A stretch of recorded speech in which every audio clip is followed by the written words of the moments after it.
So guys, कैसे हैं आप सभी लोग। ऑनलाइन स्टडी फॉर यू के चैनल में आप सभी का स्वागत है।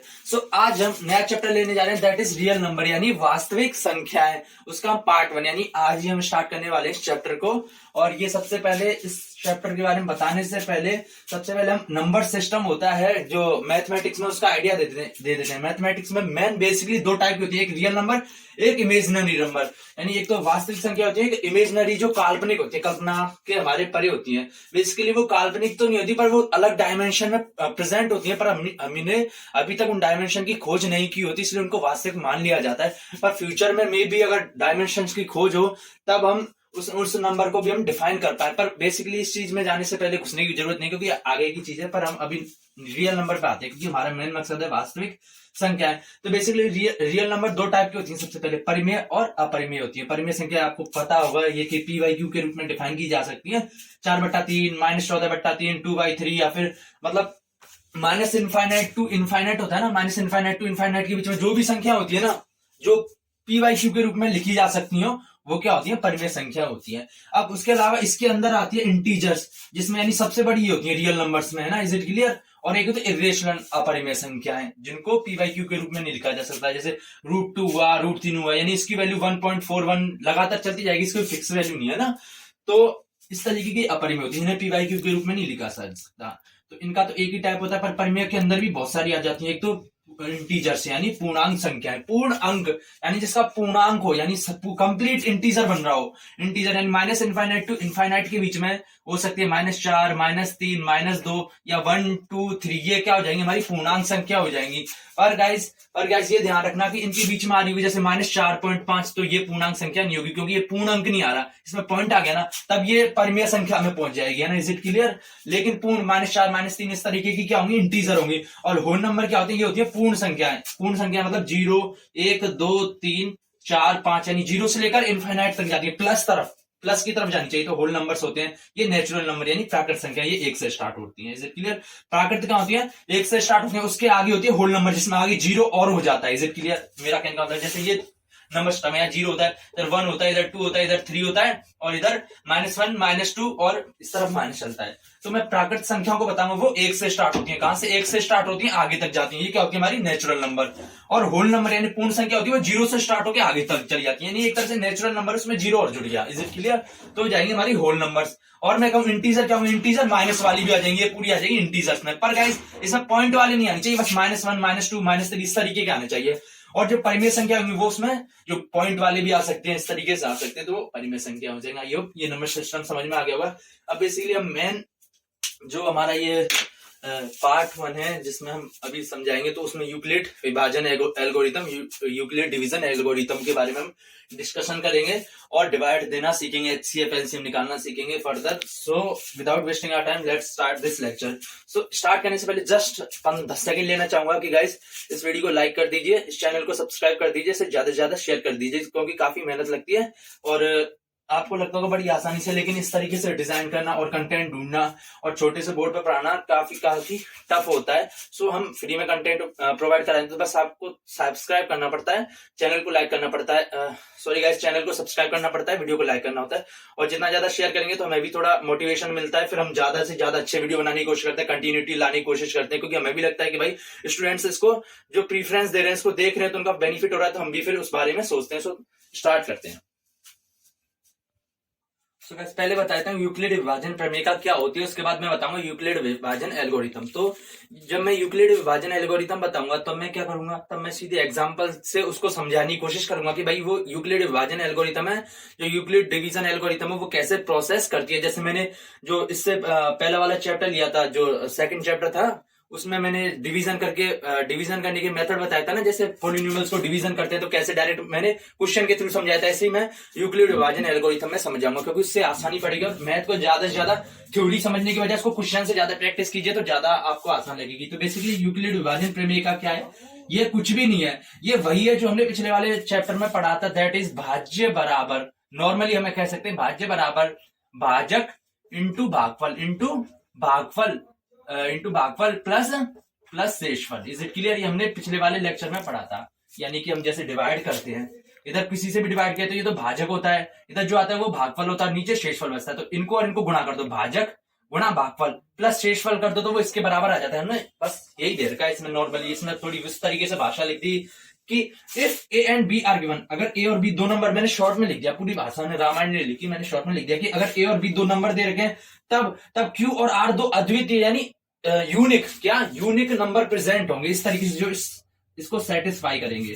यानी कि ए और बी दो नंबर कोई दे रखे हैं तब हमारे बीच में क्यू और आर भी प्रेजेंट होंगे जो ये रिलेशन है ना, इसको सेटिस्फाई करेंगे। और ये तो आपको पता है, ये तो रिलेशन हमेशा ही सेटिस्फाई होगा, कि आप खुद भी देख लो, इसमें हमेशा सेटिस्फाई होगा ना। इसको मान लो, चलो ए मान लो, इधर कोई बी मान लो, है ना, तो इसका मतलब है कि इधर कुछ ना कुछ आएगा। कुछ मान लिया हमने क्यू आ रहा है और इधर आर आ रहा है, तो b q plus r that is a के बराबर गई, तो बी क्यू प्लस आर, ये तो नॉर्मल है। अगर फिर भी नहीं समझ में आ रहा तो हम क्वेश्चन के थ्रू इसको समझाएंगे। वैसे बेसिकली इसका ज्यादा यूज नहीं है, इसका यूज आता है कि भाई जो है एचसीएफ निकालने में, इसको हम यूक्लिड विभाजन एल्गोरिथम भी हम कह सकते हैं। तो सीधे हम क्वेश्चन पाते हैं, उसके थ्रू हम एचसीएफ निकालते हैं। भाई कैसे एचसीएफ निकालते हैं बेसिकली। लेकिन देखो गाइस, ये मेथड तो ठीक है एचसीएफ निकालने का, पर ये थोड़ा लंबा मेथड होता है। इसके अलावा भी एचसीएफ निकालने की वो ये विधि होती है ना, जैसे 4 और 15 का एचसीएफ निकालो, तो ये बड़ी आसान होती है, बड़ी छोटी होती है। इस मेथड से लगाना अगर क्वेश्चन में नहीं दे रखा हो तो ये आसान होता है। अगर क्वेश्चन में लिख रखा हो कि यूक्लिड विभाजन एल्गोरिथम से करना है हमें, तब वो वाली लगाना, क्योंकि ये वाली जो मैं बताने जा रहा हूँ बस थोड़ा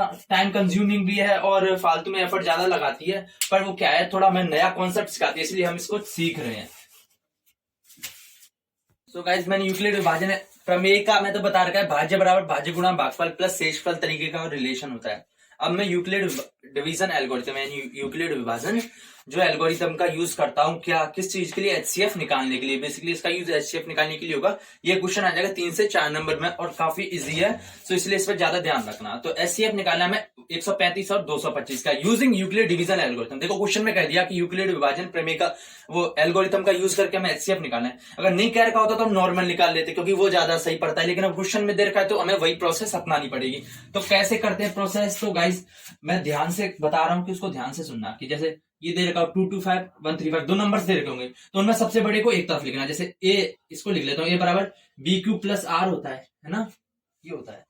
या फिर इसको छोड़ो, ये आपको थोड़ा कंफ्यूजिंग लगेगा, ये इसकी जगह आपको पता है कि भाज्य यानी डिवीजर बराबर डिवाइडर इनटू जो कोशिएंट प्लस रिमाइंडर, ये होता है। तो यानी भाज्य बराबर भाजक इनटू भागफल प्लस शेषफल, ये होता है। ये आपको याद होगा, सब में बस यही लगेगा, इस क्वेश्चन में बार बार से यही चीज लगेगी। तो गाइस सबसे बड़ा नंबर उसको इस तरफ लिख लेना, क्योंकि बड़े नंबर में तो भाग दे सकते हैं ना, और जिसको लिखना है इस तरफ लिखना 135। Is it clear?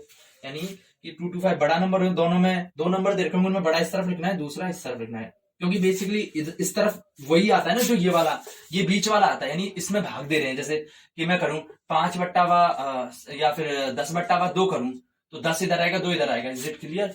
यानी कि बड़ा नंबर यही होगा ना, तभी तो भाग जा रहा होगा, इसलिए हमें बड़ा नंबर इस तरफ रखना है, इस तरफ बात है ऑब्वियसली। तो 135 इस तरफ लिख लिया। उसके बाद हमें क्या निकालेंगे, हम भागफल निकालेंगे। क्या निकालेंगे? भागफल। तो भाग करके देखो गाइस, क्या भाग करके देखेंगे कितनी बार जाएगा। तो देखते हैं कि 135 का भाग देंगे 225 में। वैसे तो आपको डायरेक्ट पता चल जाएगा, 135 इंटू 1 करेंगे तो 135 आएगा। इसको 2 बार गुणा करेंगे तो 270 आएगा, जो इससे ज्यादा हो जाएगा। तो हमें कम वाला लेना है। क्या कम वाला लेना है? ये तो एक टाइम ही जाएगा, है ना, तो 1 टाइम ही जाएगा। तो इधर क्या जाएगा 1 प्लस शेषफल जो बचेगा। क्या इज इट क्लियर? या फिर मैं ऐसे भाग देके बताता हूँ, आपको नहीं समझ में आ रहा तो वो एक टाइम जाएगा, क्योंकि 2 बार भाग करेंगे ना, जैसे 2 बार देंगे तो 2 बार में 270 हो जाएगा, जो इससे ज्यादा हो जाएगा। आपको पता है भाग करते तो ज्यादा नहीं होता, उससे कम ही लेना पड़ता है ना। Is it clear? तो 5 में से 5 गए तो 0 हासिल, 12 हो जाएगा। 12 में से जो 3 गए तो 90, तो इसका क्या जाएगा 90 शेषफल बचेगा। 90 शेषफल बच रहा है। अब देखो ये छोटा हो गया इससे, तो अब यहीं पर खत्म हो जाएगा। तो इसका जो है इस तरफ आ रहा है 1 भागफल, वो यहाँ पे लिख दिया, प्लस ये शेषफल मैंने बस ऐसे कर दिया। समझ में आ गया? अब क्या करूंगा, अब ये स्टेप खत्म होगी। स्टेप 2 में जो इधर ये बच रहा है ना, ये आ रहा है भाजक वाला, ये इसको मैं इस तरफ लिखूंगा। Is it clear? इसको इस तरफ लिखूंगा। और जो ये शेषफल बच रहा था, क्या ये जो शेषफल बच रहा, तो मैं इसको इस तरफ लिखूंगा। Is it clear? ये समझ में आ गया? सेम यही करना है, जो भाजक इस तरफ लिखना है, शेषफल इस तरफ लिखना है, गुणा। अब क्या करूं, अब ये एक टाइम जाएगा। Is it clear? क्योंकि 90 को 2 से करता था ना, तो क्या जाएगा 180 हो जाएगा, जो इससे ज्यादा हो जाएगा। Is it clear? तो मैं एक टाइम ही करूंगा। प्लस क्या आएगा, प्लस आएगा 45। अब भाग कर लेना 90 का 135 में, तो 45 शेषफल बच रहा होगा। अब क्या करूंगा, जैसे इसमें से ये वाला लिया था, इधर उतार दिया था, ये इधर उतार दिया था, वैसे इसमें से ये वाला और ये वाला, ये दोनों लेंगे, ये इधर उतार दूंगा और इस तरफ क्या उतार दूंगा, इस तरफ उतार दूंगा 45 और इंटू क्या करूंगा 90 आ जाए तो 2 टाइम पूरा पूरा जा रहा है प्लस शेषफल 0 बच रहा है। क्या शेषफल 0 बच रहा है, समझिए 45 का भाग 90 में देंगे तो 2 बार जाएगा। Is it clear? 2 बार जाएगा। अरे यार ये क्या 45 है, 90 है तो 45 2 जा 90 होता है ना, 45 2 जा 90 होता है तो शेषफल 0, तो 45 इंटू 2 प्लस शेषफल, 45 इंटू 2 प्लस शेषफल 0। तो ये हमारे यहीं पे खत्म हो जाए। जब हमारा शेषफल 0 आ जाए तब हमारा खत्म हो जाता है। तो इसमें गाइस इसमें जो है भाजक क्या बन रहा है, ये निकल रहा है ना हमारा 45 आ रहा है। क्या है 45, ऐसे निकालते हैं। या फिर जो लास्ट स्टेप आ रही है उससे जस्ट पहले वाला जो शेषफल होता है वही हमारा आंसर होता है। तो इसका आंसर क्या आ जाएगा 45 आ जाएगा। Is it clear? यानी जैसे हमारा रिमाइंडर क्या रिमाइंडर जो शेषफल बच रहा है वो 0 हो जाए तो उसके जस्ट ऊपर वाला जो शेषफल देखना है, या फिर उसी में जाके इधर आ जाएगा जो आंसर होगा वही जो आएगा नंबर वही हमारा आंसर होगा। तो इसका आंसर आ जाएगा 45। सो गाइस सेकंड क्वेश्चन में आप देख सकते हैं हमें एचसीएफ निकालना है किसका 867 यानी 867 दैट मींस 867 एंड 255 का क्या यूक्लिड विभाजन एल्गोरिथम का यूज करते हुए। तो हमें वापस वही प्रोसेस लगाना पड़ेगा कि एक बार इस तरफ लिख लेता हूं मैं, भाज्य बराबर यानी डिविजर बराबर डिवाइडेड, डिविडेंट कह सकते हैं, डिवाइडेड कह सकते हैं, भाज्य बराबर भाजक इंटू भागफल इंटू भागफल प्लस शेषफल। Is it fine? ये आपको समझ में आ रहा होगा, ये तो आपको पता होगा। यानी ये होता है ना, ये तो ये होता है भाज्य, ये भाजक इस तरफ वाला होता है, भागफल इस तरफ वाला होता है, नीचे जो बचता है वो शेषफल होता है। इन दोनों मल्टीप्लाई करते हैं, इसको जोड़ दें तो ये आ जाएगा भाज्य आ जाएगा। तो बस ये कॉन्सेप्ट लगाऊंगा। या फिर ऐसे लिख दो ए बराबर बी क्यूब प्लस आर लिख दो, है ना, ये यूक्लिड विभाजन प्रमेय का है। तो मैंने बताया था जो 2 नंबर दे रखे उनमें सबसे बड़ा तो इस तरफ आएगा और छोटा वाला इस तरफ आएगा। तो सबसे बड़ा 867 तो इस तरफ आ गया इक्वल्स टू भाजक 255। अब डिवाइड करो गाइस 255 का करेंगे इसमें 867 में। तो गाइस ये कितनी बार जाएगा, तो 255 को 25 ले लेता हूं मैं, 25 को 3 बार करूंगा तो 75 आ जाएगा, 25 को 4 बार करूंगा तो 100 आ जाएगा, यानी 1000 हो जाएगा लगभग। आप आइडिया करो 25 यानी 255 की जगह मैं 250 मान रहा हूँ, यानी इसको कर रहा हूँ 3 बार कर रहा हूँ तो 750 आएगा, 4 बार कर रहा हूँ तो 1000 आ जाएगा। तो लगभग ये 1000 तो इससे ज्यादा हो जाएगा, तो लगभग 3 बार करते हैं। तो 255 को 3 बार गुणा करेंगे तो कितना आएगा, 3 5 जा 15 1, 3 5 जा 15 1, 16 हासिल 1 एंड 3 2 जा 6 7 7, तो 765 इसका वो आ जाएगा। 3 बार जाएंगे तो 765 इस तरफ आएगा, माइनस करेंगे तो आपका योग भाग करना पता होगा। अब क्या करेंगे 7 - 5 that is 2 and 6 - 6 that is 0 and 1। तो इसको आप करना आता होगा। यहीं पे खत्म हो गया हमारा। कैसे खत्म हो गया, 102 आ गई। अब इसमें 255 का तो भाग जाएगा नहीं ना 102 में, 102 तो छोटी हो गई, तो यहीं पे खत्म हो जाएगा। तो इस तरफ क्या लिख दूंगा इंटू 3 लिख दूंगा, ये इंटू ये प्लस 102 प्लस 102। अब मैंने बताया था कि इसका तो मैटर खत्म हो गया। अब इसको उठाऊंगा और इसको उठाऊंगा, है ना। ये जो भागफल होता है उसका यूज नहीं करते, इसका यूज नहीं करते, इन दोनों का यूज करते हैं, याद रखना गाइस। इसको इस तरफ लिखूंगा क्योंकि ऑब्वियसली ये बड़ी संख्या है, इसको इस तरफ लिखा बराबर, इसको मैं इस तरफ लिखूंगा 102 भाजक की जगह। Is it clear? इनटू क्या करूं, तो आप देख लो भाई, लगभग 102 को 100 मान लो, 100 को 2 से करते हैं तो 200, 100 को 3 से करेंगे तो 300, जो इससे ज्यादा हो जाएगा तो 2 बार जाएगा। कितनी बार जाएगा, 2 बार। तो 102 इंटू 2 करेंगे तो 204 आएगा, 204। तो शेषफल कितना बचेगा, वो बचेगा 51। क्या बचेगा 51। आप भाग करके देख लो, 102 का 255 में करेंगे तो ये 2 बार जाएगा। कैसे जाएगा, 102 इंटू 2, तो 2 2 जा 4 0, 2 1 जा 2, तो 204। जब सब्सट्रैक्ट करेंगे तो 5 - 4 दैट इज 1, 5 - 0 दैट इज 5, तो 51 आ जाएगा। 2 - 2 0 तो 0 हो जाएगा। Is it clear? 2 बार जा रहा है 51, वो बच रहा है शेषफल बच रहा है, रिमाइंडर बच रहा है। अब क्या करते हैं, ये उठाते हैं, ये दोनों उठाते हैं, ये छोटी वाले ये जो भागफल है वो हम नहीं उठाएंगे। तो 102 इस तरफ आ जाएगा और इस तरफ क्या जाएगा 51। अब देखेंगे क्या करते हैं, 51 का भाग 10 में 2 2, मुझे साफ देखा है 51 का जो है भाग देंगे 102 में तो 2 बार जाएगा। कितनी बार जाएगा, 2 बार। करके देख लेते हैं, 51 का भाग 102 में देंगे तो जा रहा है 2 बार। कैसे जा रहा है, 51 इंटू 2 करेंगे तो 2 1 जा 2, 2 5 जा 10, तो 102 आ रहा है, यानी 102 आ रहा है, घटाएंगे तो 0 शेषफल, यानी इसका गुणा 2 करेंगे प्लस 0। तो मैंने बताया था जैसे ही 0 शेषफल बच जाए, जैसे ही 0 शेषफल, तो हमारा जो है प्रोसेस खत्म। और जैसे ही 0 शेषफल बच रहा है तो इसका जो ये भाजक आ रहा है, ये वाला आ रहा है, ये वाली चीज, तो वही हमारा क्या होता है आंसर। क्या होता है आंसर। तो इसका आंसर क्या जाए 51। या फिर ऐसे भी कर सकते हो, या फिर कहोगे 0 आ रहा है इस स्टेप में खत्म होगा तो इसके जस्ट ऊपर वाले में जाओ, इसके जस्ट ऊपर 51 आ रहा है, इसके जस्ट ऊपर वाली स्टेप में जाओ, रिमाइंडर देखो वो भी 51 ही होगा। या फिर ऐसे कहोगे भाजक केवल इसके बराबर है। एक तो ये मेथड होता है एचसीएफ फाइंड करने का, यूक्लिड डिवीजन एल्गोरिथम। एक दो क्वेश्चन और लेता हूं, फिर इस जो है इस पार्टिकुलर टॉपिक को खत्म करके मैं दूसरे तरीके के क्वेश्चन करवाता हूं। थर्ड क्वेश्चन में आप देख सकते हैं कि वही हमें यूक्लिड विभाजन एल्गोरिथम लगानी है, किसके लिए 4052 एंड 12576 यानी 4052 में 12,576 का मैं HCF निकालना है, क्या यूज करते हुए? यूक्लिड विभाजन एल्गोरिथम। तो मैं एक बार इधर लिख देता हूँ, भाज्य बराबर भाजक इंटू इंटू भागफल इंटू भागफल इंटू भागफल, कॉशियंट, दैट मीन्स कॉशियंट प्लस रिमाइंडर यानी शेषफल। ये आपको पता है ये होता है। Is it fine? अब मैंने बताया था कि सबसे बड़ी वाली को इस तरफ लिख लेता हूँ, बड़ी आई है 12576 और इसको लिखूंगा मैं इस तरफ 4052। तो मैं क्या करूंगा? डिवाइड करूंगा, 4052 का डिवाइड करूंगा मैं 12576 में। तो ये जाएगा कितनी बार? 3 बार जाएगा। कितनी बार जाएगा गाइस? 3 बार जाएगा। और इसका क्या आएगा? कैसे जाएगा तो देख लो, क्योंकि देखो 4 1 जा 4, 4 2 जा 12, 8 4 3 जा 12, यानी 12 के आसपास आ गया। 4 4 जा 16 हो जाएगा, यानी 16,000 के आसपास हो जाएगा। यानी मैंने 4052 की जगह 4,000 मान लिया, अप्रोक्स 4,000 कर लिया। 4,000 को 3 से गुणा करेंगे तो 12,000 आ जाएगा। 4,000 को 4 से करेंगे तो 16,000 आ जाएगा। क्या 16,000? जो तो इससे ज्यादा ही हो जाएगा। तो मैं 4 में जाऊंगा नहीं, तो 3 में जाऊंगा। एक बार कंफर्म कर लूंगा। 4052 गुणा 3 कितना होता है? 4052 गुणा 3, 3 2 जा 6, 3 5 जा 15 और 3 4 जा 12। तो ये क्या आ जाएगा? 12,156, इससे कम है। और जैसे 4052 को 4 से गुणा करता है तो वो 16,000 से ज्यादा हो जाएगा। तो मुझे इसके हिसाब से अकॉर्डिंग चेक करना है। तो ये आ जाएगा 3 बार। कितनी बार जा रहा है? 12,156। Is it clear? क्या आपको समझ में आ गया होगा? क्या सब्सट्रैक्ट कर दूंगा, 6 में 6 का 0, 7 - 5 that is 2 and 5 - 1 that is 4। तो इसका क्या जाएगा? 420 आ जाएगा। क्या जाएगा? 420। तो मैंने बताया था कि ये इंटू ये प्लस ये, तो ये into 3 plus 420। Is it fine? आपको समझ में आ रहा है? ये कर दिया। अब मैंने बताया था कि इन दोनों को उठाओ, इसका लास्ट वाला और इसका पहला है, इससे पहले वाला है ना। Is it clear?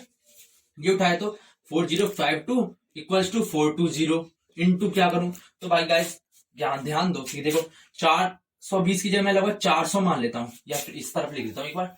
420 की जगह मैं 400 मान के करूंगा एक बार। 420 की जगह मैं 400 मानूंगा तो 400 को मैं 10 बार गुणा करूंगा तो 4,000 यानी इसके आसपास आ जाएगा। लेकिन गाइस ये भी तो है 4,000 आ जाएगा। तो मैं कंफर्म करूंगा 420 गुणा 10 करूंगा तो 4,200 हो जाएगा। Is it clear? 4,200 इससे ज्यादा हो गया। अगर मैं 420 को अब 10 की जगह मैं 9 से करूं, क्या 9 से करूं, तो 420 गुणा 9, वो मैंने 400 मान के करेंगे तो उससे अप्रोक्स आइडिया लग जाएगा कि भाई 10 बार जा रहा है तो 10 के आसपास ही होगा। जैसे पिछली बार 4,000 को 3 से किया तो 12, 4,000 को 4 से किया तो 16,000, यानी मुझे पता चलेगा 3-4 के आसपास ही होगा। Is it clear? वरना ऐसे आप 4,000 गुणा 52, 4,052 गुणा 1 करोगे, 4,052 गुणा 2, 4,052 गुणा 3, इस तरीके से चेक करते जाओगे कौन आसपास आ रहा है, तब ज्यादा टाइम लगेगा। इससे आसपास वाला हमें संख्या मिल जाती है, चेक कर सकते हैं।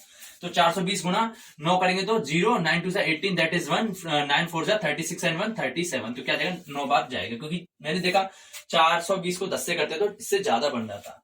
और अभी 7 3 7 8 0 जब सब्सट्रैक्ट करेंगे तो 2 एंड 7 एंड इधर आ जाएगा 2, तो क्या जाएगा? 272 शेषफल आ जाएगा। तो प्लस 272। अब मैंने इन दोनों को उठाऊंगा, क्या 420 दैट इज 272 इंटू क्या करूं?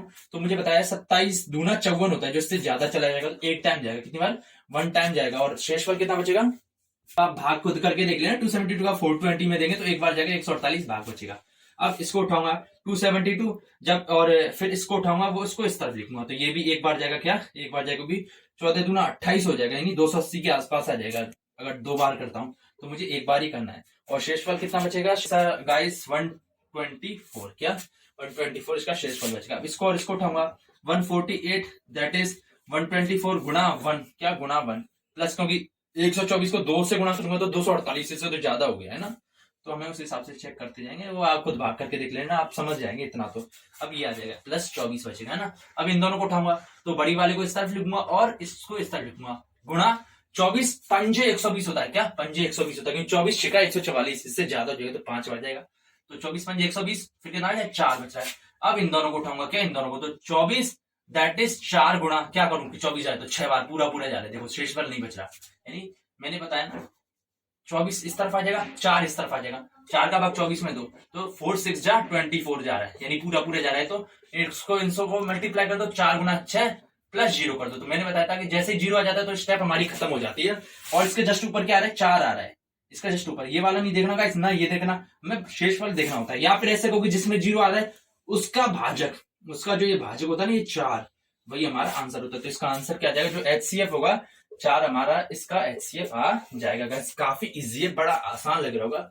सो अब हम अलग तरीके के क्वेश्चन लेते हैं जिसमें इस तरीके से कह रखा होता है कि दर्शाइए कि 2Q+1 2Q+3 जो टाइप की जो संख्याएं होती हैं वो क्या 2 से डिवाइड होती हैं या 2 से नहीं डिवाइड होती, सम होती हैं, विषम होती है, इस तरह के क्वेश्चन काफी बार पूछे जाते हैं। तो उस तरह के क्वेश्चन लेते हैं और फिर आज का लेक्चर हम यहीं पे फिनिश करते हैं।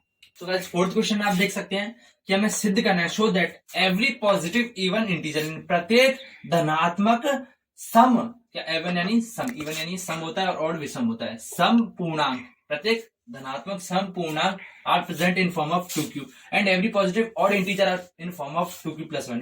यानी हमें सिद्ध करना है कि हर धनात्मक सम पूर्णांक किस फॉर्म में होता है, यानी धनात्मक सम पूर्णांक 2q के रूप में होगा और जो धनात्मक विषम पूर्णांक है वो 2q प्लस 1 की फॉर्म में होगा। Guys is it clear?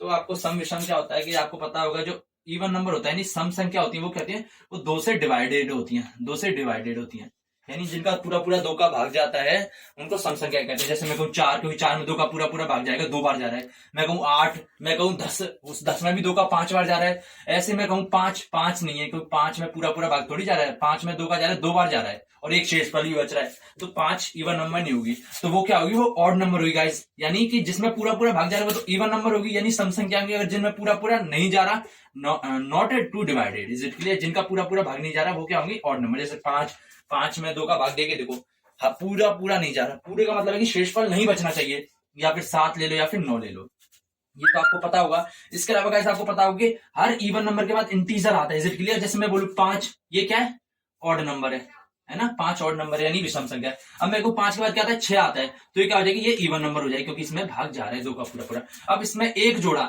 6 में जस्ट एक जोड़ूंगा, 6 प्लस 1 करूंगा तो कितना हो जाएगा, 7 हो जाएगा, तो ये क्या हो जाएगा, ऑर्डर हो जाएगा। Is it clear? यानी 6 के बाद 7 आ रहा है, 7 में फिर एक जोड़ूंगा तो वो 8 हो जाएगा, तो वो इवन नंबर हो जाएगा। यानी कि जैसे जैसे हम जो संख्या है उसमें एक जोड़ते हैं तो वो उल्टा बन जाता है। जैसे पहले 5 आ रही थी वो विषम आ रही थी, तो उसमें एक जोड़ के अगला आ जाएगा, 6 आ जाएगा, वो सम हो जाएगी। जैसे उसमें अगला एक और जोड़ेंगे, अगला आ जाएगा तो विषम हो जाएगी। यानी जैसे +1 करते हैं तो वो सम या विषम में दूसरी जो ट्रांसफॉर्म है इवन से ऑड या ऑड से इवन में जो है ट्रांसफर हो जाती है। तो ये समझाना चाहता था, बस यही कॉन्सेप्ट इसमें लगेगा कि हमें सबसे पहले a बराबर BQ प्लस R होता है। Is it clear? ये तो आपको पता होगा। या भाज्य बराबर भाज्य गुणा भागफल प्लस शेषफल, ये हमारी कोई संख्या है ना, ये एज इट इज। मैंने b को क्या मान लिया, b को मान लिया मैंने 2 मान लिया, क्योंकि मैं कैसे माना, इधर 2 आ रहा है ना, 2 क्यों आ रहा है, तो मैं इसके हिसाब से अकॉर्डिंग चेक करूंगा। Is it clear?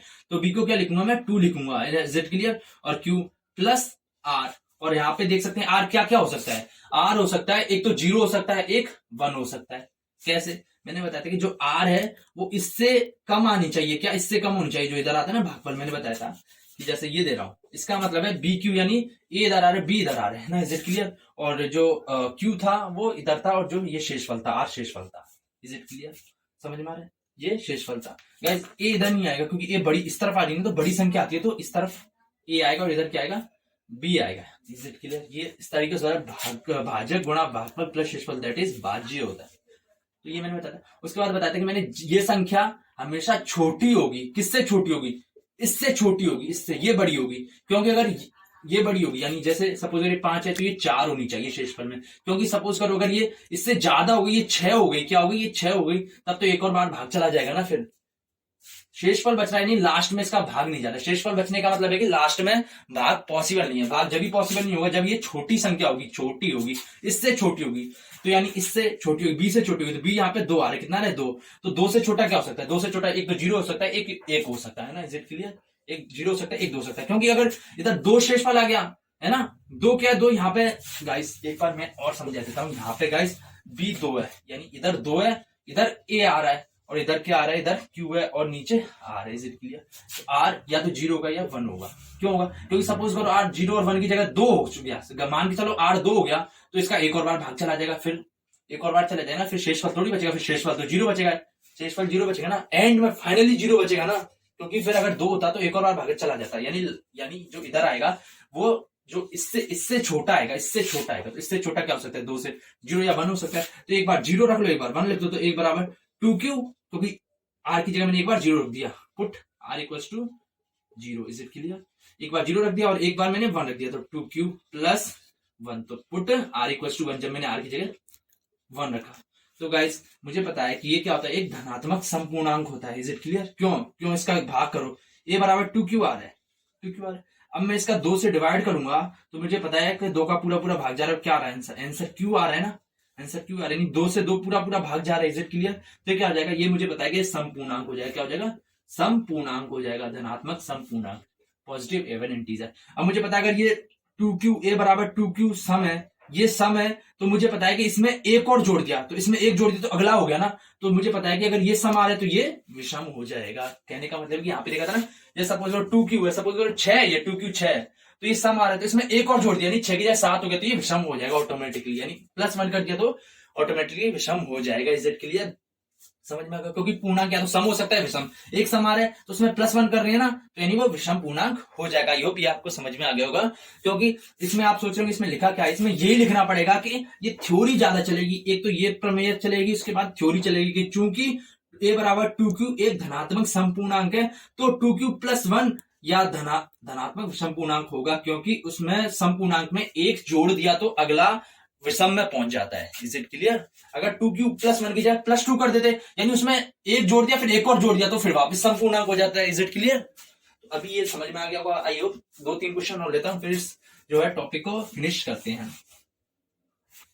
So guys 5th question में देखते हैं कि हमें क्या शो करना है। Show that every positive odd integer, यानी प्रत्येक एवरी यानी प्रत्येक धनात्मक विषम यानी और विषम क्या विषम प्रत्येक धनात्मक विषम इंटीजर यानी पूर्णांक, यानी प्रत्येक धनात्मक विषम पूर्णांक या तो 4q + 1 की फॉर्म का होगा या 4q + 3 की फॉर्म का होगा, इस फॉर्म में ही होगा विषम पूर्णांक। तो बेसिकली गाइस सबसे पहले लिख लेंगे a बराबर bq + r, लिख लेंगे यूक्लिड विभाजन प्रमेय का। अब मुझे पता है इधर q के साथ में मल्टीप्लाई में 4 आ रहा है। Is it clear? तो मैं b की जगह लिख दूंगा 4, तो पुट b = 4, पुट b = 4 ये हम लिखेंगे। मैं पूरा सिस्टमेटिक तरीके से बता रहा हूं, इस तरीके से लिखना है। पुट b = 4 इन इक्वेशन 1, तो इसको इक्वेशन 1 मान लिया। तो ये क्या हो जाए, a बराबर 4q + r। अब ये हो गया। अब इसके बाद मैंने पिछले वाले क्वेश्चन में बताया था कि r क्या क्या चीज हो सकती है, मैंने बताया r इससे कम होगी, इससे कम क्या हो सकती है, 4 से कम क्या हो सकता है, एक तो 0 हो सकता है, 1 हो सकता है, 2 हो सकता है, 3 हो सकता है, 4 नहीं हो सकता, क्योंकि फिर 4 इसके बराबर आ जाएगा, फिर एक और बार डिवाइड चला जाएगा, और हम इससे कम लेना है, तो ये 4 हो सकते हैं। Is it clear? फिर मैंने क्वेश्चन में बताया था कि जैसे मुझे r पता चल गए तो मैंने उसमें तो 0 और 1 आ रहे थे सिर्फ, तो एक बार 0 रख लिया, एक बार 1, इसमें 0 1 2 3 आ रहे हैं तो एक बार 0 रखूंगा, एक बार 1 रखूंगा, एक बार 2 रखूंगा, एक बार 3, जितने r मिल रहे होंगे ना उतने ही r इस इक्वेशन में रखने इसमें। तो a एज इट इज चलेगा, ये बराबर 4q + r की जगह मैं 0 रखूंगा, एक बार 0 रख लिया तो +0 करूंगा तो कोई फर्क नहीं पड़ेगा, तो पुट r = 0 ऐसा कर लिया, तब ये आ गया। अब मैं क्या करूंगा, अब मैं कटूंगा, पुट r = 1 लिखूंगा, है ना। Is it clear? r = 1 लिखूंगा, ये तो भर दिया, अब ये भरूंगा, a बराबर 4q + r की जगह 1 कर दूंगा। Is it clear? अब क्या करूंगा, put r = 2, is it fine, r बराबर 2 रखूंगा, तो 2 रखूंगा तो क्या आ जाएगा, a बराबर 4q as it is + r है प्लस r आ रहा है, तो r की जगह मैं क्या लिख सकता हूँ, 2 लिख सकता हूँ। Is it clear? मैंने 2 भर दिया, बचा क्या, सिर्फ लास्ट ये 3 बचा, तो पुट r = 3 बचा, r = 3। तो अब मैं लिखूंगा तो a बराबर 4q + 3 आ जाए, क्योंकि 4q + r है, r की जगह 3, तो मेरे पास ये 4 संख्या बन गई, a बराबर 4q, 4q + 1, 4q + 2 and 4q + 3। तो एक बार इस तरफ लिख देता हूँ, a बराबर 4q लिख दिया, एक a बराबर 4q + 1 और a बराबर 4q + 2 एंड a बराबर 4q + 3। अब सबसे पहले चेक करो कि इसको चेक करेंगे तो a बराबर 4q है। अब सबसे हमें ऑड इंटीजर चेक करना है, यानी विषम चेक करना है, तो सबसे पहले मैं सम चेक करूंगा। क्या सम चेक करूंगा, क्योंकि अगर ये सम आ गया तो मुझे पता है इसमें एक जोड़ है ना, तो इसका अगला बन रहा है, तो मुझे पता है ये विषम हो जाएगा। अगर सम आ रहा होगा, अगर सपोज करो ये विषम आ रहा होगा, तो मुझे पता है कि विषम में एक जोड़ रहे हैं, क्योंकि ये 4q विषम आ रहा है, तो ये विषम है, उसमें एक जोड़ दिया तो ये सम हो जाएगा। Is it clear? तो पहले इसको चेक करूंगा, इसमें 2 का डिवाइड करूंगा, तो 4q में 2 का करूंगा तो देखो ये 4 आ रहा है, 2 आ रहा है, इसका तो जाएगा नहीं क्योंकि ये तो 2 आ गई, लेकिन ये तो आपस में कट सकते हैं ना, तो 2 2 जा 4, 2 बार जाएगा, यूपी आता होगा, तो इसका क्या आ जाएगा, इसका आंसर 2q आ जाएगा। 2 पूरी बार भाग चला गया ना, 2 कट खत्म हो गया, यानी भाग चला गया। Is it clear? कितनी टाइम चलाएगा, 2q, यानी इसका 2 का पूरा भाग जा रहा है, तो क्या हो जाएगा, ये इवन इंटीजर हो जाएगा, पॉजिटिव इवन इंटीजर। सो हम कह सकते हैं कि अगर a बराबर 4q इवन इंटीजर है, तो 4q + 1 क्या होगा, 4q + 1 ऑड इंटीजर होगा। क्या ऑड इंटीजर होगा? क्यों होगा? क्योंकि ये इवन नंबर है, तो इसमें एक जोड़ रहे हैं, जस्ट एक जोड़ रहे हैं, तो अगले पे जा रहे हैं। आप इस एग्जांपल के थ्रू समझा देना, 0 आ रहा है, 1 आ रहा है, 2 आ रहा है, तो सब 3 आ रहा है, तो आपको देना ये इवन नंबर है, तो जस्ट इसमें एक जोड़ा, तो ये अगले पे 3 पे पहुंच गए, तो ये क्या हो गया, ऑड बन गया, तो एक जोड़ा ऑड बन गया। अब देखो 4q+1 है, इसमें एक और जोड़ेंगे तो 4q+1 में एक और जोड़ देंगे तो 4q+1+1 1+1 ये क्या हो जाएगा, 2 हो जाएगा, तो 4q+2 ये क्या हो जाएगा, ये ऑड है तो ये इवन हो जाएगा। Is it clear? Odd even हो जाता है, इवन ऑड हो जाता है। अब देखो 4q+2 में एक और जोड़ेंगे, +1 करेंगे तो ये +1 इसके साथ तो होगा नहीं, क्योंकि ये तो अलग संख्या आ गई, ये दोनों आपस में जुड़ सकते हैं ना, जुड़ सकते हैं, तो 2+1 क्या हो जाएगा, 3 हो जाएगा, तो 4q+3, तो ये क्या हो जाएगा, ये ऑड हो जाएगा। Is it clear? इवन के बाद ऑड, ऑड के बाद इवन होता है। तो हम कह सकते हैं कि ये क्या ऑड कौन कौन से आ रहे हैं, तो ये आ रहा है ऑड, एक ये आ रहा है, और ये क्या आ रही है, ये तो इवन आ रही है, इवन आ रहा है। तो हम कह सकते हैं कि सिर्फ 4q+1 और 4q+3 ऑड होंगे। अगर आपसे इस क्वेश्चन में ऐसे भी पूछ सकता है कि शो दैट एड्स एवरी पॉजिटिव और even integer either in form of 4q या 4q+2, यानी कि जो सम पूर्णांक है वो या तो 4q के रूप में होता है, तो 4 या 4q+2 के में, तो आप दिखा सकते हैं। ये भी देखो दोनों सम इंटीजर ही तो आ रहे हैं। Is it clear? I hope ये समझ में आ गया होगा। अब एक दो क्वेश्चन और लेते हैं, फिर इसको यहीं पे फिनिश करते हैं। क्वेश्चन नंबर 6 में आप देख सकते हैं कि किसी परेड में, यानी आर्मी की परेड होती है, उसमें 616 सदस्य हैं, यानी जो मेंबर्स की संख्या 616 है वाली एक आर्मी की टुकड़ी को 32 सदस्यों वाले एक आर्मी बैंड के पीछे मार्च करना है। इस चीज को हमें ज्यादा फोकस नहीं करना। दोनों समूह को समान संख्या वाले स्तंभों में मार्च करना है, जो है 32 सदस्यों वाले एक आर्मी का बैंड, उसके पीछे मार्च करना है, 32 सदस्यों के पीछे पीछे इस तरीके से मार्च करना है। और जो समूहों की संख्या है ना सभी स्तंभों में, इसमें भी बराबर रहेंगे सदस्य, इसमें भी बराबर, इसी में भी बराबर, तो उन स्तंभों की अधिकतम संख्या क्या होगी जिसमें वे मार्च कर सकते हैं। तो गाइस इस तरीके का क्वेश्चन हो कि अधिकतम संख्या पूछे, क्या अधिकतम पूछे, अधिकतम संख्या पूछे स्तंभों की, अधिकतम संख्या पूछे, अधिकतम क्या, अधिकतम। ध्यान रखना गाइस, अधिकतम पूछे तो हमें क्या निकालना होता है, HCF निकालना होता है। अगर गाइस इसकी जगह न्यूनतम संख्या पूछे, क्या न्यूनतम पूछे, तब हम क्या निकालते हैं, तब निकालते हैं हम LCM। गाइस क्या निकालते हैं, LCM। अधिकतम यानी HCF निकालना होता है।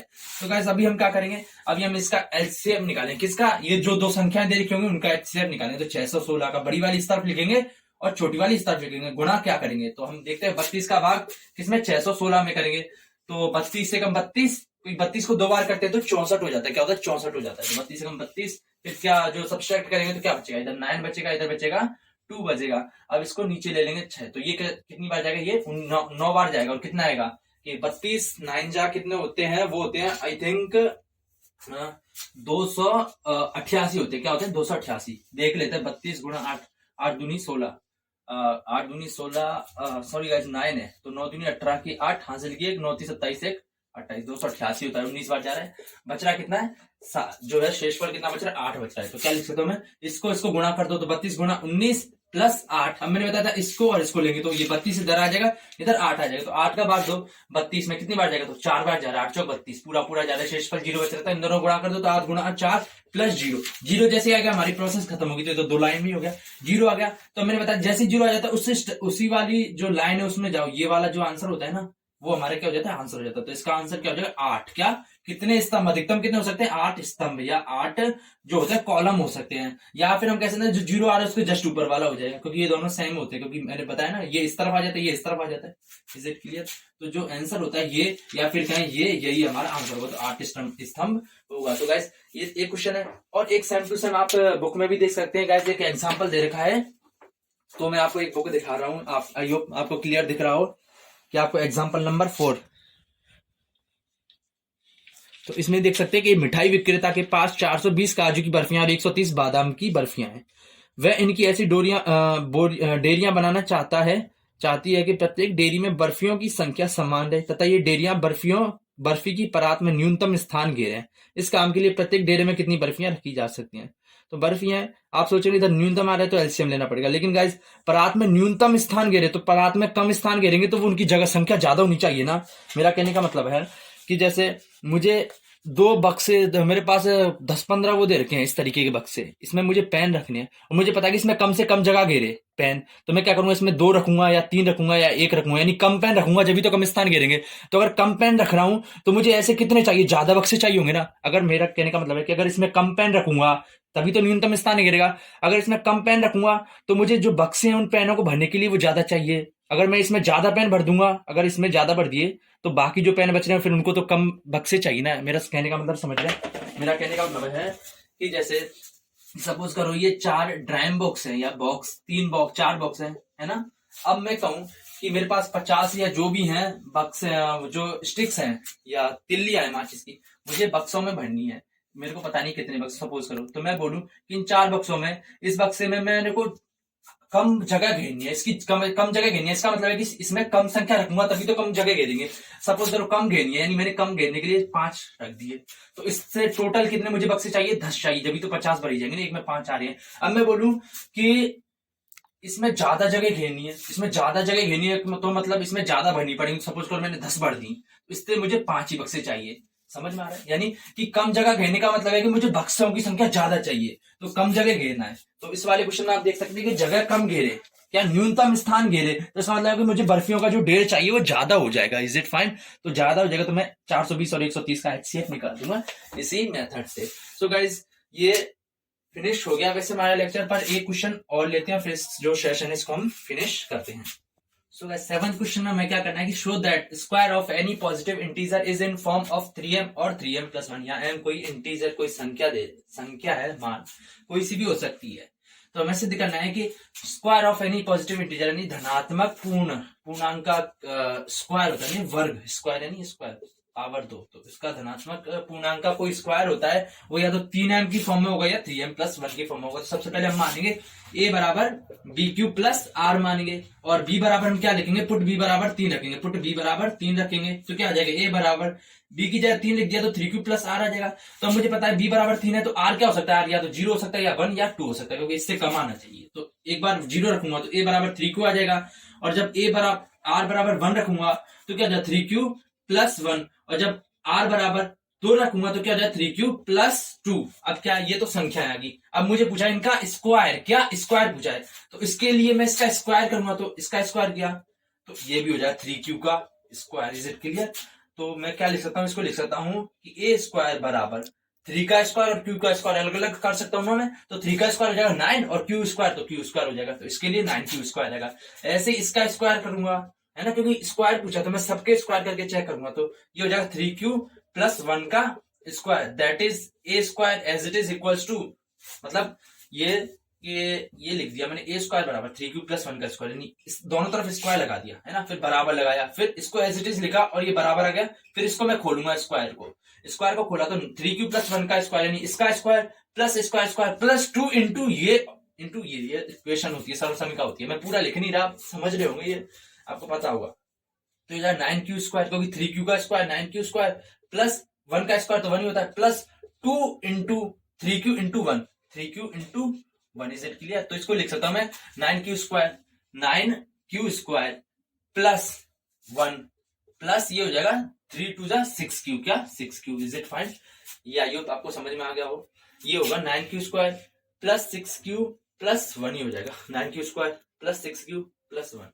अब ऐसे इसका स्क्वायर करूंगा तो ये हो जाएगा, इसका इस तरफ कर देता हूं, a स्क्वायर बराबर 3q प्लस 2 का स्क्वायर। तो मैंने बताया था कि ये क्या होता है, इसका स्क्वायर प्लस इसका स्क्वायर प्लस 2 इंटू ये होता है, ये आपको पता होगा।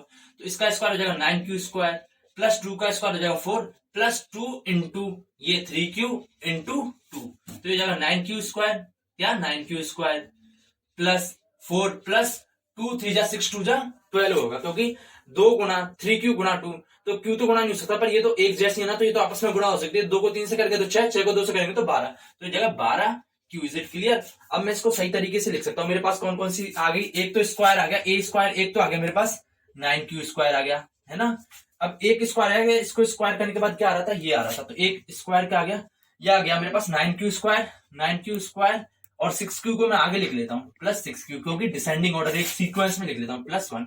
और एक क्या आ रहा था? एक मेरे पास ये आ रहा था 9q square plus 12q plus 4, तो 9q square plus 12q plus 4। मुझे किस फॉर्मेट में सिद्ध करना है? 3m की फॉर्मेट में। तो मुझे इधर क्या आना चाहिए, क्योंकि स्क्वायर सिद्ध करना है तो इसलिए मैंने स्क्वायर किया था इधर स्क्वायर। अगर इधर घन होता ना, रूट वो होता, क्यूब होता, क्या होता? क्यूब होता, तो मैं इनका क्यूब करता, जो अगले क्वेश्चन में आएगा मैं उसको आपको होमवर्क के लिए दूंगा। तो क्या 3m है, तो मुझे क्या इसमें से 3 कॉमन लेगा, क्योंकि 3 चाहिए ना मुझे बाहर, तो इसमें 3 बनाऊंगा। तो 9 को क्या लिख सकता हूँ मैं? 3 गुणा 3 लिख सकता हूँ ना, 3 गुणा 3 दैट इज 9, और q square as it is देख सकता हूँ ना, 9 को 3 गुणा 3 कर लिया, एज इट क्लियर। और मैं इसको क्या मान लूंगा? 3q को स्क्वायर को माना, suppose 3q square equals to m मान लिया मैंने, तो ये क्या हो जाएगा? 3 और इसकी जगह मैं m रख दूंगा तो 3m। Is it clear? 3m की फॉर्म का हो गया। अब इसमें से भी मेरे को क्या चाहिए, मुझे चाहिए 3m प्लस 1 चाहिए, तो प्लस 1 तो मुझे मिल रहा है इसमें से। Is it clear? Plus m तो मिल रहा है। मैं एक बार इसको मिटा के यहाँ लिख देता हूँ, समझ में आ रहा हो इसको मैं। चलो इसको मैं अभी बाद में लिखाऊंगा नीचे वाले को, पहले इसको समझा देता हूँ। तो मुझे क्या चाहिए, प्लस 1 भी चाहिए, 3m प्लस 1 चाहिए या 3m जो भी आ रहा हो, लेकिन इधर प्लस 1 आ रहा है तो मैं इसको एज इट इज रहने दूंगा। इसमें से मैं दोनों में से 3 कॉमन ले लूंगा। क्या ले लूंगा? 3, क्योंकि बाहर 3 आ रहा है। Is it clear? 3 कॉमन लूंगा तो इस तरफ क्या बचेगा, 3q² बचेगा। Is it clear? 3q², क्योंकि देखो q² में से तो कॉमन कुछ भी नहीं आया तो वो एज इट इज आ जाएगा। अब 9 में से 3 ले लिया तो अंदर 3 बचेगा ना, जब भी तो गुणा करेंगे तो 9 आ जाएगा। Is it clear?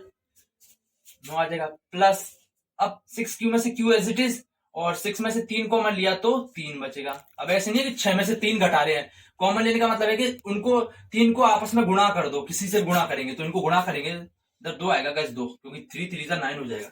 आपको कॉमन लेना नहीं आता क्या? अगर कॉमन लेना तो बड़ा इजी है यार, ये तो आना चाहिए।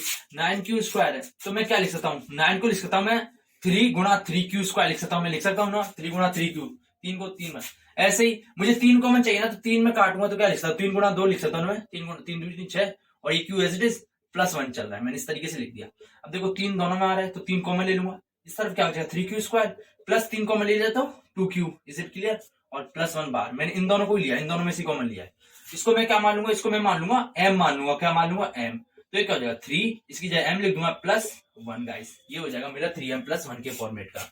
अब इसको चेक करूंगा, ये क्या है, ये मेरे पास 9q² प्लस 12q प्लस 4, और मुझे क्या चाहिए, या तो 1 चाहिए या 0 चाहिए इसमें, तो मैं 4 है तो इसको क्या लिख दूंगा मैं, 9q² plus 12q plus 3 plus 1। देखो 1 आ गया ना लास्ट में, मुझे या तो लास्ट में 1 चाहिए या 0 चाहिए। 0 तो बन नहीं सकता क्योंकि कुछ ना कुछ तो है, इधर 4 है ना, तो मैं 1 बना दिया और 3 बना लिया।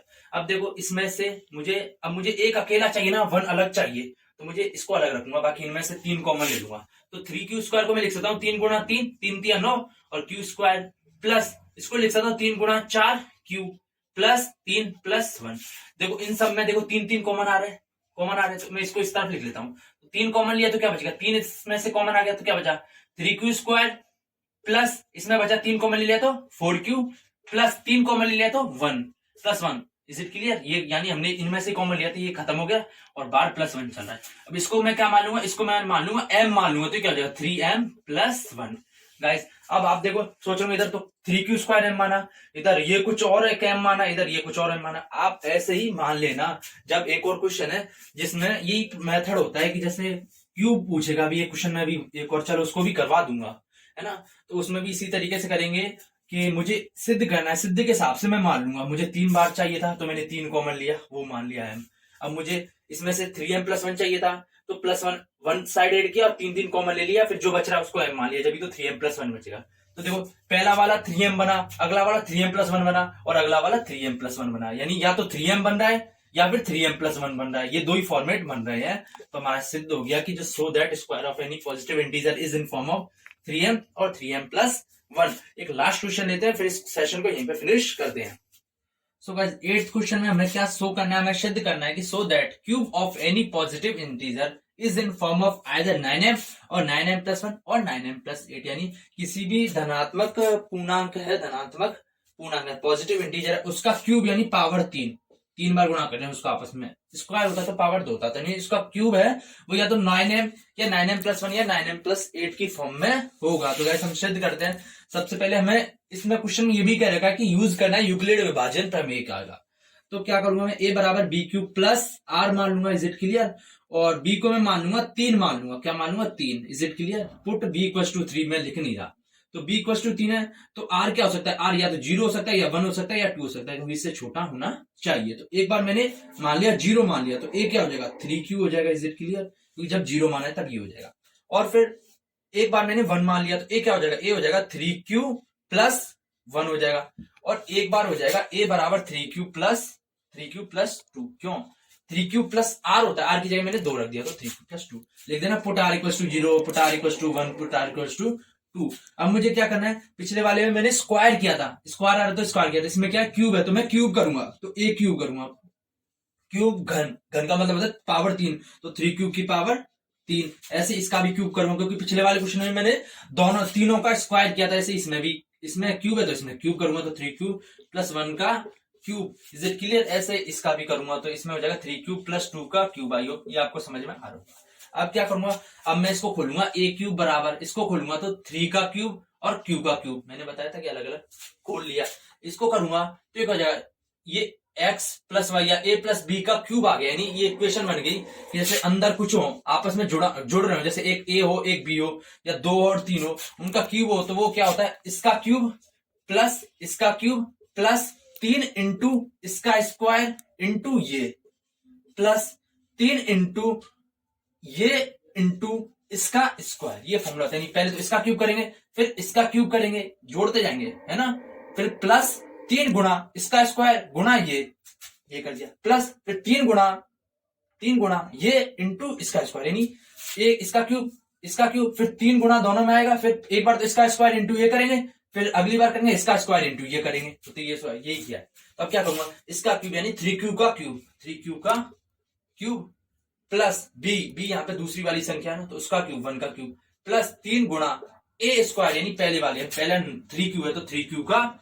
स्क्वायर इंटू बी यानी दूसरी वाली संख्या, प्लस इधर जगह नहीं तो मैं इधर लिख रहा हूं 3 इंटू ए यानी पहली वाली संख्या इंटू अगली का स्क्वायर 1 का स्क्वायर। Is it clear? ऐसे इसको खोल लूंगा मैं, इसको खोलूंगा तो 3 क्यूब का cube, is it clear, plus 2 का क्यूब प्लस 3 गुणा इसका स्क्वायर 3 क्यूब का स्क्वायर गुणा 2 प्लस 3 गुणा ये as it is 3 cube into 2 का square. Is it clear?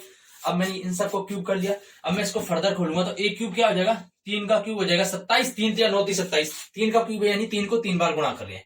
Is it clear? तो 27 क्यूब हो जाएगा। Is it clear? अब इसको लिखूंगा, ये हो जाएगा मेरे पास 3 का क्यूब, तो 3 क्यूब का क्यूब यानी 3 का क्यूब इंटू क्यूब का क्यूब, 3 का क्यूब जैसे 3 क्यूब का क्यूब, यही तो था 3 क्यूब का क्यूब, तो कितना आ रहा था 27 क्यूब आ रहा था, 27 क्यूब आ रहा था, प्लस 1 का क्यूब तो 1 ही होगा, प्लस 3 क्यूब का स्क्वायर, तो 3 क्यूब का स्क्वायर क्या हो जाएगा, तो 3 का स्क्वायर क्यूब का स्क्वायर, 3 का स्क्वायर 9 होता है तो 9 क्यूब स्क्वायर क्या हो जाएगा 9 क्यूब स्क्वायर, 3 एस्ट्रिस 3 गुणा ये हो जाएगा 9 क्या 9 क्यू स्क्वायर और 1 से गुणा करेंगे तो फर्क नहीं पड़ेगा, प्लस क्या हो जाएगा, प्लस हो जाएगा 3 3 9, क्योंकि ये जैसे 3 3 9 और 1 का स्क्वायर तो 1 ही होता है, तो 9 गुणा 1 तो 1 हो जाएगा, तो 9 क्यूब आ जाएगा। Is it fine? और इस तरफ करूंगा तो ए क्यूब बराबर क्या आ जाएगा, ये आ जाएगा 9 क्यूब प्लस 2 का क्यूब 8 हो जाएगा, प्लस ये हो जाएगा 3 गुणा 3 क्यू का स्क्वायर यानी 9 क्यू स्क्वायर गुणा ये 2 चल रहा है, प्लस इस तरफ आ रहा है 3 गुणा 2 का स्क्वायर कितना आता है 4, तो 3 3 9 चौक 36 Q. Is it fine? I hope समझ में आ रहा होगा। अब मुझे चाहिए देखो, एक तो 9m चाहिए या फिर 9m प्लस 1 या 9m प्लस 8, यानी 9 चाहिए आगे। Is it clear? तो मैं 9 बनाने के लिए क्या करूंगा, 27 को मैं कैसे लिखता हूँ, 9 गुणा 3 लिख सकता हूँ ना, 9 3 27। आई होप आपको समझ में आ रहा होगा, 9 3 27 लिख सकता हूँ ना, इंटू क्यू। पिछले वाले में मुझे क्या चाहिए था, 3m प्लस 1 की फॉर्मेट में चाहिए था, तो मुझे क्या था, मैंने 3 की फॉर्मेट में तोड़ा था ना, इसमें 9 चाहिए तो मैं 9 के हिसाब से तोड़ लूंगा, इसको भी ऐसे ही तोड़ूंगा। तो मुझे देखो 9m प्लस 1 चाहिए, तो प्लस 1 तो मुझे दिख रहा है, तो उसको तो मैं अलग रख दूंगा, बाकी सब में से मैं 9 निकाल लूंगा, तो ए क्यूब है, इसको मैं 27 को लिख सकता हूँ 9 गुणा 3 9 3 27 क्यूब 27 क्यूब। यहाँ पे ये दिख नहीं रहा, तो मैं एक बार ऊपर मिटा के ऊपर लिख लेता हूँ इसको, आइयो फिर आपको ज्यादा अच्छा समझ में आएगा। तो इसको एक बार मिटा लेते हैं हम और ऊपर लिख लेते हैं। एक तो आ रहा था, इसको लिख लेता हूँ, एक क्या आ रहा था, ए क्यूब आ रहा था मेरे पास 27 क्यूब आ रहा था, और इस तरफ क्या आ रहा था, इस तरफ आ रहा था ए क्यूब मेरे पास, ये आ रहा था 27 क्यूब, और मैं 1 को बाद पीछे लिखूंगा क्योंकि पीछे ना, तो एक ए क्यूब 27 क्यूब लिख लिया मैंने, प्लस ये 9 3 27 Q square plus 27 Q square plus ये क्या है 9 क्यू प्लस 9 क्यू, और लास्ट में ये बन रहा है प्लस 1। Is it fine? अब मैं इस ए क्यूब को लिख लेता हूँ, इसको एक तरीके से तो ये क्या आ रहा था 9, ये गाइस 9 नहीं आ रहा, 3 या 9 3 27, 3 का क्यूब 27 आ रहा था, तो ये आ रहा था 27 क्यूब प्लस कितना आ रहा था, प्लस क्योंकि देखो लास्ट में 8 भी चाहिए ना, तो इसको 8 को भी लास्ट में रखूंगा, तो इसको लूंगा 9 3 27, या फिर 3 गुणा 9 क्यू स्क्वायर लिख सकता हूँ। Is it fine? इंटू 2 लिख सकता हूँ, प्लस 36 क्यू लिख सकता हूँ, 36 क्यू प्लस 8 आ रहा है। अब फर्दर मैं इसको ए क्यूब को क्या कर सकता हूँ, 9 गुणा 3 क्यूब लिख सकता हूँ ना।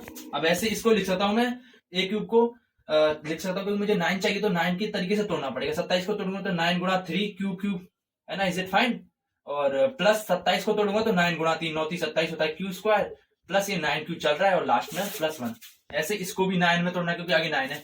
अगर आगे 7 होता तो मुझे 7 के हिसाब से चेक करना पड़ता है ना, 9 है तो 9 के हिसाब से तोड़ूंगा, तो 27 को तोड़ूंगा तो 9 गुणा 3 और क्यू क्यूब प्लस ये तो वैसे टूट रखा है 3 गुणा 9 क्यू स्क्वायर गुणा 2 प्लस 36 को तोड़ूंगा तो 9 4 जा 36 होता है, क्यू प्लस 8 लास्ट में चाहिए तो 8 एज इट इज।